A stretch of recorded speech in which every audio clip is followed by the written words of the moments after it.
Hello दोस्तों। मेरा नाम संगीता है। मेरी शादी एक ऐसे मर्द से हुई थी जो अपने खानदान की जिम्मेदारी लेने के काबिल नहीं था। जब तक उसे मेरी जात में दिलचस्पी थी, उसने मुझे अपनी जिंदगी में रखा, और फिर जब उसे कोई और पसंद आ गई तो मुझे अपनी जिंदगी से निकाल दिया। उसे नहीं पता था कि मैं पेट से हूं। उसे सारी जिंदगी ये पता न हो सका कि उसका एक बेटा भी है, क्योंकि जब हम साथ थे तो वह बार बार यही कहता था कि मुझे एक प्यारा सा बेटा चाहिए, और उसे बच्चों का बहुत शौक था। पर फिर भी उसके दिमाग पर बच्चों से ज्यादा उसकी अपनी इच्छा सवार थी, इसीलिए उसने ज्यादा ध्यान नहीं दिया। शायद ये मेरा उससे बदला लेने का तरीका था। मैं उसे बताना नहीं चाहती थी कि उसका एक बेटा है जो दिखने में भी बिल्कुल वैसा ही लगता था। अगर वह देखता तो बहुत खुश होता, लेकिन वह जानता ही नहीं है, और वह कभी उसकी शक्ल नहीं देख पाएगा। इंसान को कभी भी अपने अहम को जितने नहीं देना चाहिए, क्योंकि इंसान जलील होता है। मैंने भी अपना बदला तो ले लिया, और उस वक्त मुझे ऐसा लगा कि सब कुछ ठीक है। मैंने जो किया बिल्कुल ठीक किया, क्योंकि मैं भी तो एक जवान लड़की थी और उसने मेरी जिंदगी बर्बाद की थी। सपने तो उसने मुझे 7 जन्मों के दिखाए थे, लेकिन मुझे 7 महीने में ही छोड़कर चला गया था। पर अकेले एक बेटे को पालना कोई आसान काम नहीं था। मेरे माँ बाप पहले ही इस दुनिया में नहीं थे। लोगों के घर काम किया। कभी सोचा भी नहीं था कि कभी किसी के घर में काम करना पड़ेगा, बर्तन घिसने पड़ेंगे, कपड़े धोने पड़ेंगे। ये सब आसान नहीं होते, वो भी एक अकेली औरत के लिए। पर जब अपने बेटे को देखती थी तो बहुत हिम्मत मिलती थी। सोचती थी कि खुद कुछ भी करना पड़ेगा, लेकिन अपने बेटे की जिंदगी मुश्किल नहीं होने दूंगी। और यही हुआ। मैंने बहुत मेहनत की, लेकिन अपने बेटे को पढ़ाया ताकि वो एक बड़ा आदमी बन सके। लेकिन कहते हैं कि आपका अतीत आपके हालात पर हावी हो ही जाता है, और आपके बच्चे वही बनते हैं जो आप थे। मैंने भी अपनी जिंदगी में कोई अच्छा काम नहीं किया था। एक शख्स से मोहब्बत करके उससे शादी कर ली, लेकिन उसने मेरी मोहब्बत की कदर नहीं की। फिर पेट में बच्चा था कि मुझे तलाक मिल गई। हाथ में तलाक के पेपर लिए बैठी थी तो पता चला कि माँ बनने वाली हूँ। फिर लोगों के घर काम कर करके बच्चे को पाला। अब एक किराए का छोटा सा घर था। घर में जरूरत की चीजें थीं। अब मैं लोगों के घर की सफाई नहीं करती थी, बल्कि सिर्फ एक घर में खाना पकाया करती थी। ये काम मुझे आसान लगता था, और इज्जत वाला भी। मैं अपने बेटे को जैसा नहीं बनाना चाहती थी, वो वैसा ही बन चुका था। ना उसकी कोई सोच थी, ना उसका कोई मकसद। पढ़ाई उसने पूरी कर ली थी, लेकिन नौकरी उसे मिल नहीं रही थी, क्योंकि पढ़ाई कम थी और नौकरी के लिए उसे बड़ी डिग्री की जरूरत थी। लेकिन अब मुझमें इतनी हिम्मत नहीं थी कि मैं उसे किसी बड़े कॉलेज या यूनिवर्सिटी में भेजूं, और वो खुद भी इस मामले में बिल्कुल भी तैयार नहीं था। वो कहता था कि मेरा दिमाग पढ़ाई में नहीं लगता था। कभी कोई काम उसे मिल जाता तो कर लेता था। घर में महीने में 2-4 दफा थोड़े बहुत पैसे ले आता था। उसे देखकर मैं परेशान होती थी कि मैं उसे क्या बनाना चाहती थी, और ये क्या बन गया। वही तो मेरी जिंदगी का सहारा था, जिसे ऐसा नहीं होना चाहिए था। इस बात का मेरे पास कोई ठोस सबूत तो नहीं है, लेकिन मुझे ऐसा लगता था कि जैसे वो लड़कियों के चक्कर में पड़ा हुआ है, जैसे उसकी जिंदगी में एक नहीं, बहुत सारी लड़कियां हैं। कोई आती है, कोई जाती है, क्योंकि फोन की तरफ देखकर मुस्कुराता रहता था। एक दफा फोन पकड़कर बैठ जाता तो उसे फिर पता ही नहीं होता कि घर में कौन आया, कौन गया। आंधी आई, तूफान आया, सुबह से शाम हो गई। मैंने भी ये मोहब्बत का खेल खेला हुआ था। मुझे भी पता था कि ऐसी बेफिक्री तभी होती है जब आप किसी के साथ इश्क माशूकी की बातें कर रहे हों। इसकी तो उम्र भी थी। मैं ये नहीं कहती थी कि इस उम्र में ये काम ना करें, लेकिन पहले अपने आप को तो ठीक करता, घर के काम ठीक से करता, पैसे कमाता, उसके बाद जो मर्जी करता। जिस लड़की से कहता कि मेरी शादी करवा दो, मैं करवा देती। वो होते हैं ना बेटे, जैसे इंसान कहता है कि मुझे मेरे बेटे पर बड़ा नाज है, ऐसा तो बिल्कुल भी नहीं था। वो एक बिना सोचे समझे वाला इंसान था जो भविष्य के बारे में नहीं सोचता था। मैंने उसे 1000 दफा कहा कि कहीं से कर्जा लेकर छोटा मोटा कारोबार शुरू कर लो, ताकि तुम्हारे पास कुछ तो हो, लेकिन उसका दिल किसी भी काम में नहीं लगता था। सुबह घर से जाता यूं ही गलियों में भटकता रहता, और रात को वापस आ जाता। एक दिन मेरा बेटा मेरे लिए बाजार से सब्जी लेकर आया। उसका कहना था कि ये सलाद खाएं, क्योंकि ये आपकी सेहत के लिए बहुत अच्छा है। मुझे इस बात की खुशी हुई कि मेरे बेटे ने कम से कम मेरा एहसास तो किया। मैंने वो सलाद खा लिया, लेकिन जैसे ही सलाद खत्म हुआ, मेरे पेट में अचानक से दर्द होने लगा और मुझे फौरन से बाहर जाने की जरूरत पड़ाई, तो मैं बाथरूम में चली गई। लेकिन जब बाथरूम से वापस आई तो देखा कि मेरा बेटा अलमारी बंद कर रहा था। ये अलमारी मेरे कमरे की थी, इसमें मेरे बेटे का कोई सामान मौजूद नहीं था। मैंने उससे कहा कि क्या हुआ, तुम्हें कुछ चाहिए? तो कहने लगा कि नहीं, आपकी अलमारी खुली थी, इसलिए मैंने बंद कर दी। जबकि मुझे याद है कि मेरी अलमारी बंद ही थी। वो थोड़ा घबरा भी गया था, लेकिन मेरी अलमारी में तो ऐसी कोई भी चीज नहीं थी जिसे वो इस्तेमाल कर सकता था। सोचा कि शायद अलमारी खुली होगी, इस बात पर मैंने ज्यादा ध्यान नहीं दिया। लेकिन रात को फिर एक अजीब हरकत हुई। मैं रात को सो रही थी कि अचानक से मेरा बिस्तर बुरी तरह हिलना शुरू हो गया, जैसे मेरा बिस्तर झटके ले रहा हो। मुझे समझ नहीं आया कि ये क्या हो रहा है। मैं हड़बड़ाकर उठ बैठी और जल्दी जल्दी लैंप की रोशनी ऑन की तो महसूस हुआ कि कमरे में तो कोई भी नहीं था। शायद भूकंप आ आया था। मैं फौरन अपने बेटे के कमरे की तरफ भाग गई कि उसे भी जगा दूं, क्योंकि झलझला बहुत तेज था और हमें फौरन घर से बाहर निकल जाना चाहिए था। लेकिन जब बेटे के कमरे में गई तो कमरे में मेरा बेटा मौजूद नहीं था। वैसे तो मैं उसके कमरे में जाने से पहले बाहर दस्तक जरूर करती थी, लेकिन झलझला आ रहा था, इसलिए डायरेक्ट ही अंदर दाखिल हो गई और बेटा कमरे में नहीं था और बिस्तर को देखकर लगता था कि वो बिस्तर पर सोया ही नहीं। बाथरूम वैसे भी बाहर था तो वो बाहर बाथरूम में भी नहीं था। सोचने लगी कि रात के 2 बजे मेरा बेटा घर पर नहीं है तो कहाँ है। उसे सारे घर में तलाश कर लिया, घर था भी छोटा सा ही। फिर उसके नंबर पर कॉल की तो बेल जाने लगी। ये शुक्र है कि बेल जा रही थी और उसने फोन भी उठा लिया। मैंने कहा कि तुम कहाँ हो, क्या कर रहे हो? तुम्हें तो इस वक्त घर पर होना चाहिए था, लेकिन तुम घर पर नहीं हो तो कहाँ हो? जहां भी हो, वापस आओ।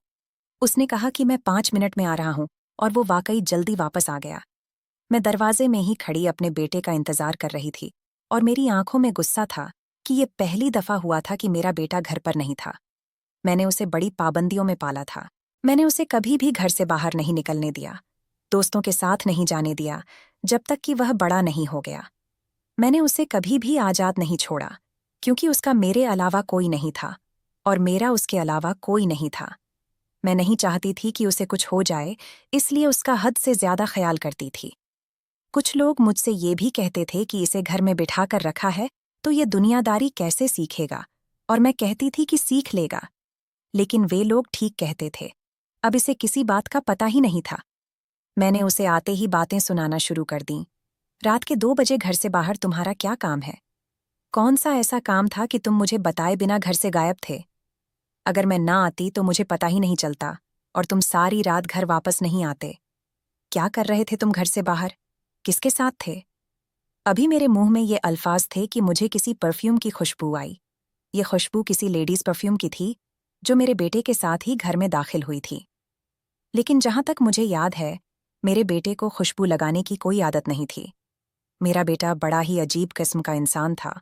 उसे किसी चीज में कोई दिलचस्पी नहीं थी, इसलिए ये कहना बेहतर होगा कि वो ना धर्म का था और ना वो कर्म का।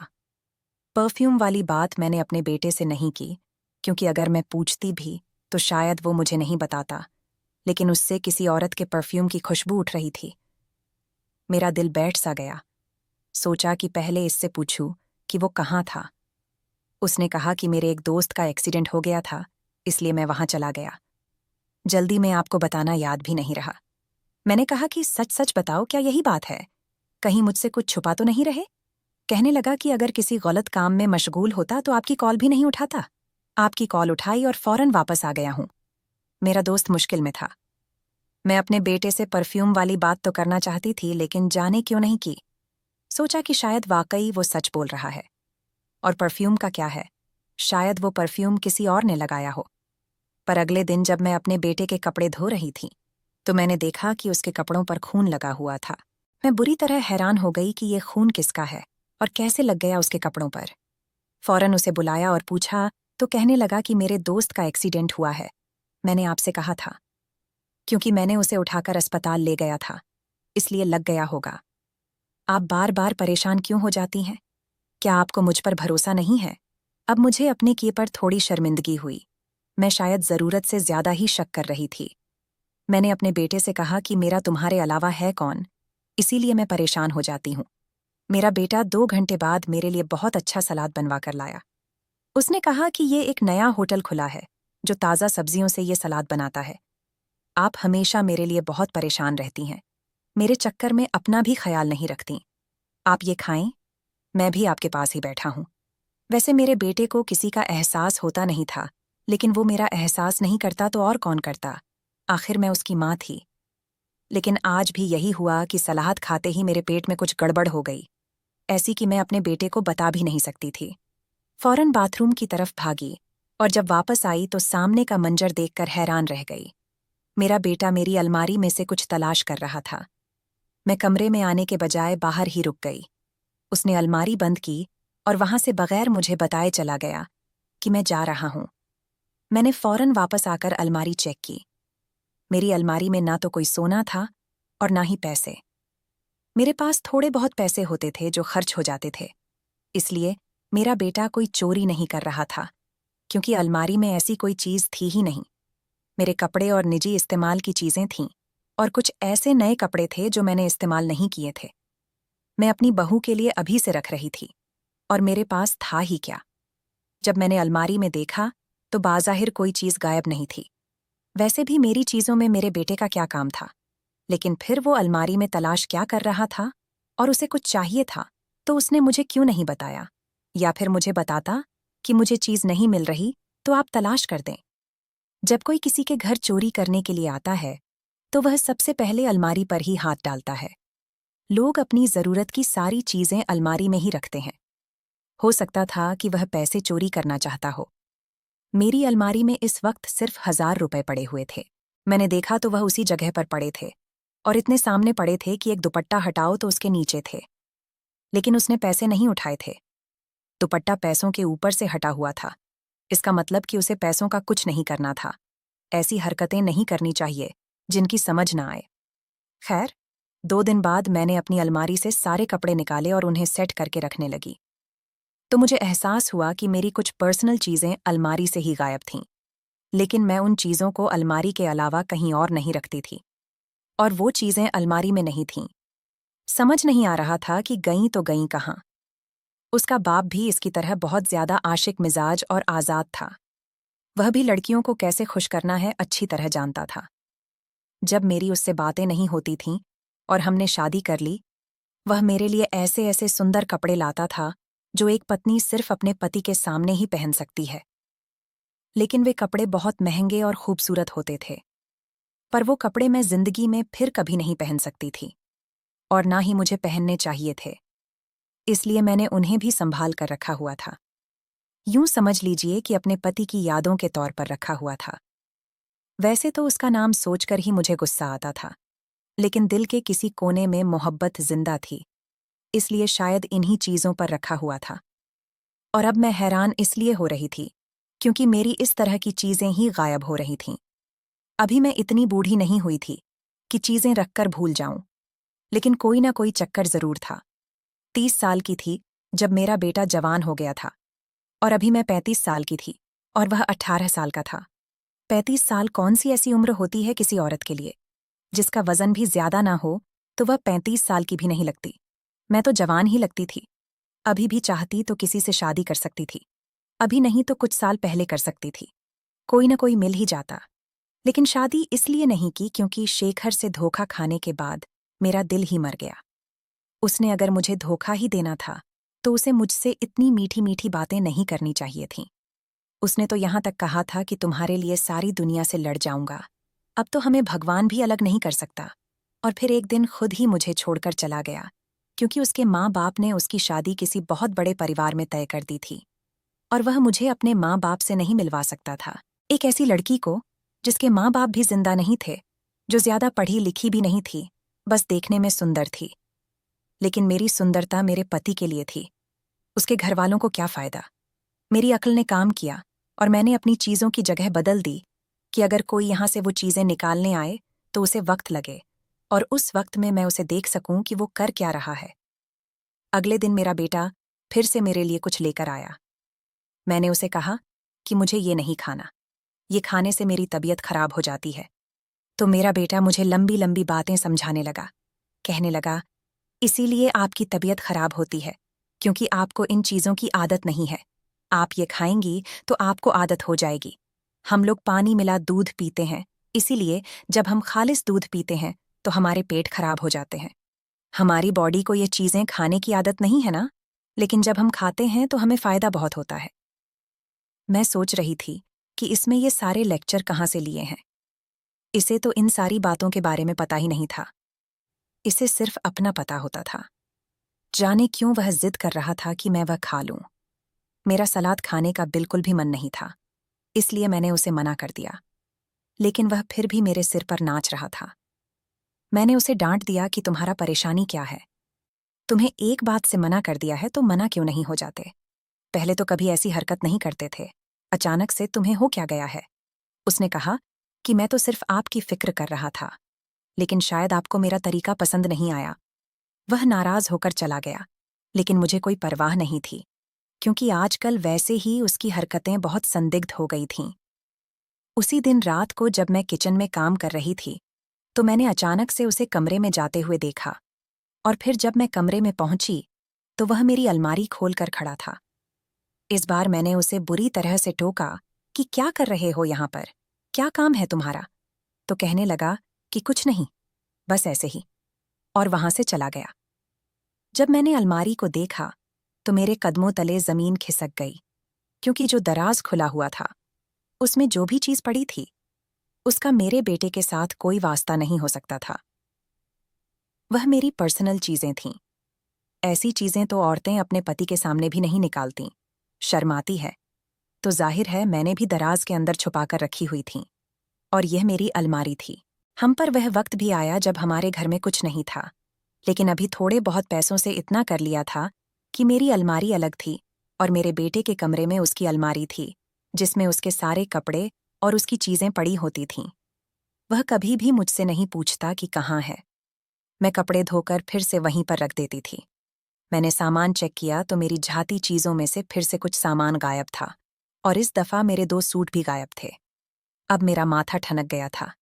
आखिर यह लड़का कर क्या रहा था? क्या यह मेरी चीजों को बेच तो नहीं रहा था? लेकिन इन चीजों के लिए कौन पैसे देगा? ये तो इस्तेमाल की हुई चीजें थीं। आखिर ये कर क्या रहा है? मुझे समझ नहीं आ रही थी कि मेरा बेटा कर क्या रहा था। ये जो सलाद लेकर आता था, इसमें कोई ऐसी चीज होती थी जिसको खाते ही मेरे पेट में दर्द शुरू हो जाता, और मैं कमरे से बाहर निकल जाती थी। और फिर वह मेरे जाने के बाद मेरी अलमारी में से मेरा सामान चोरी कर रहा था। जब किसी बात के बारे में सच्चाई जाननी हो, तो कोई ना कोई प्लान तो बनाना पड़ता है, क्योंकि जिससे आप पूछ रहे हैं, उसने तो आपको बताना नहीं, तो फिर आपको खुद ही कोई तरीका निकालना पड़ेगा। और तरीका यही था कि मैं कोई प्लान बनाती। वैसे आज भी कैसा दिन था कि अपने बेटे के खिलाफ प्लान बना रही थी, लेकिन उसकी हरकतें भी तो ठीक नहीं थीं। आजकल तो बच्चे माँ बाप की बात नहीं समझते। अगर समझते तो ऐसी हरकतें नहीं करते। मेरी भी 3-4 बच्चे नहीं थे। खराब हो जाते तो मैं कहती कि कोई बात नहीं, बाकी तो ठीक है। मेरा तो एक ही बेटा था, एक ही उम्मीद थी मेरी। मेरा पुराना पति शेखर तो ऐसा आदमी निकला कि उसने पलट कर देखा भी नहीं, पूछा भी नहीं कि कहाँ हो, कैसी हो, किस हाल में हो। वह शहर का नहीं था, वह दूसरे शहर का था। यहाँ पर किसी काम से आया था, लेकिन कहता था कि तुम्हारी खूबसूरती देखकर वापस जाने का दिल नहीं करता। उसने पहले मुझे पटाने की बहुत कोशिश की थी, पर मैंने भी कहा था, शादी करते हो तो ठीक है, इसलिए तो हमने शादी की थी। एक दिन वह मेरे लिए सलाद बनवा कर लाया।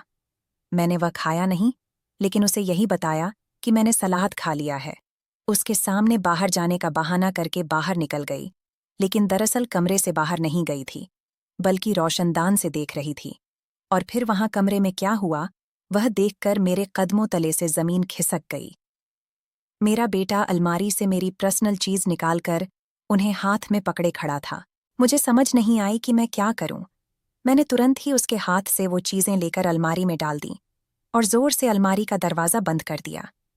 मेरा बेटा शर्मिंदा हो गया, और उसे कुछ समझ नहीं आ रहा था कि वह क्या जवाब दे। मैंने कहा, ये क्या हरकत है?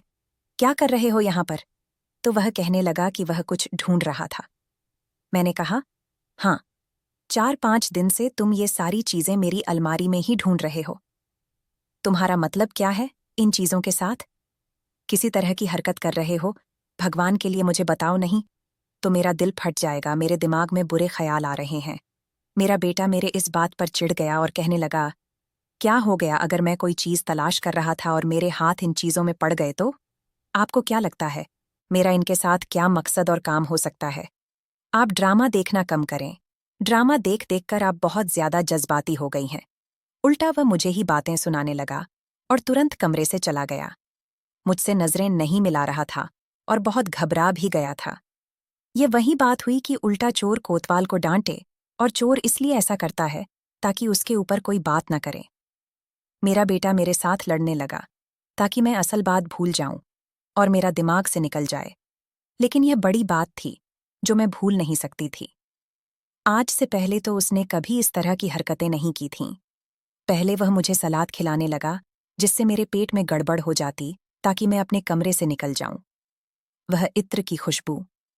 फिर एक दिन मैंने देखा कि वह अपने कमरे में नहीं था। फिर उसका मेरी निजी चीजों के साथ छेड़छाड़ करना और फिर मुझसे झूठ बोलना, अजीब तरह से पेश आना। कुछ न कुछ गड़बड़ जरूर थी।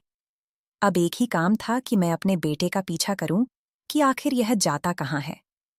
मैंने देखा था कि मेरा बेटा सुबह सुबह घर से निकल जाता और फिर पूरा दिन घर नहीं आता था। दोपहर में घर आता था मेरे लिए सलाद लेकर और उसके बाद फिर कहीं गायब हो जाता था। मैंने सोचा कि एक दिन मैं अपने बेटे का पीछा करूं और पता करूं कि यह जाता कहाँ है। मैंने नकाब पहन लिया ताकि उसे पता न चले।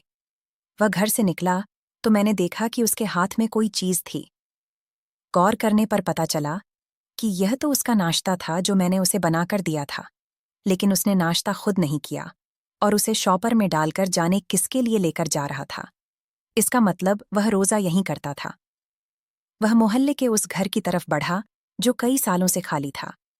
उस घर में आग लग गई थी और उसके मालिक मुल्क से बाहर होते थे, लेकिन एक शख्स उस घर की देखभाल करने के लिए आता जाता था। उस घर में यह भी मशहूर था कि यहाँ पर किसी आत्मा का साया है, इसलिए कोई भी उस घर में जाता नहीं था। लेकिन मेरा बेटा उसी घर में जा रहा था और वह भी दरवाज़ा खोलकर। इतना बहादुर कब से हो गया कि ऐसे घर में जाने लगा था। अभी मैं उसके पीछे जा रही थी तो मुझे डर लग रहा था। ऐसे कोई घर खाली छोड़कर जाए तो वह घर कभी भी खाली नहीं रहता। लेकिन यहाँ पर यह मशहूर था कि इस घर में किसी आत्मा का वास है, इसलिए कोई नहीं जाता। अब मुझे यह समझ नहीं आ रहा था कि मेरा बेटा उस घर में क्यों गया। मैं उसके पीछे पीछे अंदर जाना चाहती थी, लेकिन अंदर नहीं जा सकती थी। लेकिन खिड़की से अंदर झांका तो सामने एक कमरा था और उसके बाद एक और कमरा था जिसकी टूटी हुई खिड़की से मुझे मेरा बेटा नजर आया। यानी अगर मैं चली जाती तो उसने मुझे नहीं देखा होता। मैं अंदर दाखिल हो गई और फिर उसी टूटी खिड़की से झांककर अंदर देखा तो सामने का मंजर देखकर मेरी तो जान ही निकल गई। वहां पर एक लड़की खड़ी थी जिसकी उम्र मेरे बेटे के बराबर ही होगी। मेरे बेटे ने नाश्ता उसे पकड़ा दिया और वह पागलों की तरह खाने लगी, जैसे कभी खाने को कुछ न मिला हो। और उस लड़की ने मेरे कपड़े पहन रखे थे, मेरे जूते भी, और क्योंकि सर्दियां थीं, उसने मेरी एक चादर भी ओढ़ रखी थी। चादर के बारे में तो मैं भूल ही गई थी, लेकिन ये वही कपड़े थे जो मेरे गायब हो गए थे। लेकिन लड़की कौन थी? मेरा बेटा उसके साथ क्या कर रहा था? उसने उसे उस घर में क्यों रखा हुआ था? सब कुछ मेरे दिमाग में घूम रहा था। मैं एक झटके से दरवाजा खोलकर अंदर दाखिल हो गई। वो दोनों मुझे देखकर ऐसे चौंक गए जैसे कोई गलत काम कर रहे हों। मैंने कहा, ये सब क्या हो रहा है? लड़की कौन है? तुम उसके साथ यहाँ पर क्या कर रहे हो? सवालों की बौछार कर दी। मेरा बेटा बहुत घबराया हुआ था, कुछ बोल नहीं पा रहा था। मैंने उस लड़की से पूछा, तुम बताओ, तुम कौन हो? तो वह मेरे बेटे से भी ज्यादा घबराई हुई थी। इतने में मेरे बेटे का दोस्त वहां पर दाखिल हुआ, जिसे मैं अच्छी तरह जानती थी। यह मेरे बेटे का एक अकेला दोस्त था और बचपन से दोनों साथ थे। उसने मुझे वहां देखा तो कहा, आंटी, मैं आपको बताता हूं। आपका बेटा, जिसे आप हमेशा नाकारा समझती रही हैं, उसने जिंदगी में कोई अच्छा काम नहीं किया कि उसने इस लड़की की जान बचाई है। इस लड़की को उसका अपना ही बाप बेच रहा था, लेकिन आपके बेटे ने उसे बचाया। ऐसा नहीं कि यह लड़की को पहले से जानता था, ये बिल्कुल भी नहीं जानता था। सिर्फ एक औरत समझकर उसकी मदद की। लेकिन फिर पता चला अब ये कहीं और जा नहीं सकती, और आज हफ्ता हो गया है कि हमने इसे यहाँ रखा हुआ है। मैं इसे अपने घर नहीं ले जा सकता क्योंकि मेरे घर में तो संयुक्त परिवार है। और यह आपको भी यह बात न बता सका कि आप इस पर गुस्सा करेंगी, लेकिन हफ्ते से यह लड़की का बिना किसी मतलब के ख्याल रख रहा है। इस लड़की का पूरी दुनिया में कोई भी नहीं है। समझ नहीं आ रहा था कि क्या करें। आज ही कह रहा था कि मम्मी को मुझ पर शक हो गया है, क्योंकि यह आपकी चीजें इस लड़की के लिए ही घर से लेकर आ रहा था, क्योंकि इसका तो कोई भी नहीं है। और हमारे पास पैसे नहीं थे कि चीजें बाजार से खरीद पाते। कह रहा था कि मैं माँ को नाराज नहीं कर सकता, इसलिए इस लड़की को आश्रम छोड़ आते हैं, जबकि आप जानती हैं कि वहां का माहौल भी आजकल कैसा हो गया है। बस हम लोग इसी मसले में उलझे हुए थे। आंटी, आपका बेटा बुरा नहीं है, यह सिर्फ इस लड़की की मदद कर रहा था। मैंने अपने बेटे की तरफ देखा, जो सर झुकाए खड़ा था। मैंने उससे कहा, पागल, तुम अगर यह बात पहले बता देते तो क्या मैं तुम्हारा साथ नहीं देती? मैं एक अच्छे काम में तुम्हारे साथ खड़ी हो जाती, तुम्हारा साथ दे सकती थी। मेरे बेटे ने कहा, मैंने सारी जिंदगी कोई अच्छा काम किया ही नहीं मम्मी। मुझे पता नहीं था कि आप मेरा साथ देंगी या नहीं, लेकिन मैं आपको सच बताऊं, पहली बार मुझे यह काम करके कुछ ऐसा लगा कि मैं कोई अच्छा काम कर रहा हूं। मेरा इस लड़की से कोई वास्ता, कोई ताल्लुक नहीं है। मैं उसे जानता तक नहीं हूं। अभी तक मुझे यह भी नहीं पता कि यह कौन है, लेकिन बस मैं एक इंसान समझकर उसकी मदद कर रहा था। आपने हमेशा यही सिखाया था कि अपने बाप की तरह मत बनना, औरतों की इज्जत करना, उनकी मदद करना। और यकीन करें, मैं यही करने की कोशिश कर रहा था। मैंने अपने बेटे को गले से लगा लिया और उसे माफी मांगी कि मैंने उसे गलत समझा। मेरे बेटे ने भी कहा, मुझे शायद आपको बता देना चाहिए था। हम इस लड़की को अपने घर ले आए। वो लड़की वाकई बहुत मजबूर थी। वह 2-3 हफ्ते से हमारे घर में ही रही थी। जब मेरे दिमाग में एक ख्याल आया, मैंने अपने बेटे से कहा, अगर तुम इसे पनाह देना चाहते हो, तो इसे अपना नाम क्यों नहीं देते? तुम इससे शादी कर लो, इसे पनाह भी मिल जाएगी और तुम्हें एक अच्छी हमसफर भी। मेरे बेटे का कहना था, मैं कोई काम नहीं करता, मैं उसको पनाह कैसे दे दूं? मैं आपके सहारे शादी नहीं कर सकता, पहले मुझे कुछ करना है। मैंने अपने बेटे से कहा, जब तुम इतना बड़ा काम कर सकते हो, तो क्या मैं तुम्हारा साथ नहीं दे सकती? मैं तुम्हारा साथ दूंगी। फिर तुम कोई ना कोई काम कर लेना और फिर सब कुछ ठीक हो जाएगा। यह फैसला करने से पहले हमने उस लड़की की भी राय पूछी। उसने कहा, इस शख्स ने मेरी जान बचाई है, मैं तो इसकी सारी जिंदगी के लिए भी गुलामी करूं तो वह भी कम होगी। मैंने उस लड़की की अपने बेटे के साथ शादी करवा दिया, उसे बहू बना लिया और जो काम मेरे बेटे ने शुरू किया था, उसमें भी हिस्सेदार बन गई। उस लड़की का नाम सुनैना है और अब वह मेरे घर की बहू है। मैं आखिर में यही कहना चाहूंगी कि किसी भी इंसान को बेकार नहीं समझना चाहिए। इंसान जिंदगी में किसी भी मोड़ पर कुछ ऐसा कर सकता है कि वह भगवान की नज़र में सबसे अजीज हो जाए। मेरे बेटे ने उस लड़की की इज्जत बचाई, उसकी जान बचाई, उसे पनाह दी और फिर उसे अपना नाम देकर अपनी पत्नी बना लिया। और मेरे ख्याल से इस बात के लिए मैं अपने बेटे पर जितना भी फख्र करूं, वह कम है, जो ऐसे बाप की औलाद है जिसने अपनी पत्नी की कदर नहीं की थी। लेकिन मेरे बेटे ने यह साबित कर दिया कि खून से ज्यादा परवरिश का असर होता है। अब मेरे घर में भी रौनक आ गई है। मैं अपने बेटे और बहू के साथ बहुत खुश रहती हूँ। मेरे बेटे ने कारोबार भी शुरू किया है, जिसमें बहुत तरक्की हो रही है। अब मुझे लोगों के घर का काम भी नहीं करना पड़ता। अगर आपको हमारी कहानी पसंद आई हो, तो वीडियो को लाइक करें। चैनल पर नए हैं, तो चैनल को सब्सक्राइब जरूर करें। धन्यवाद दोस्तों।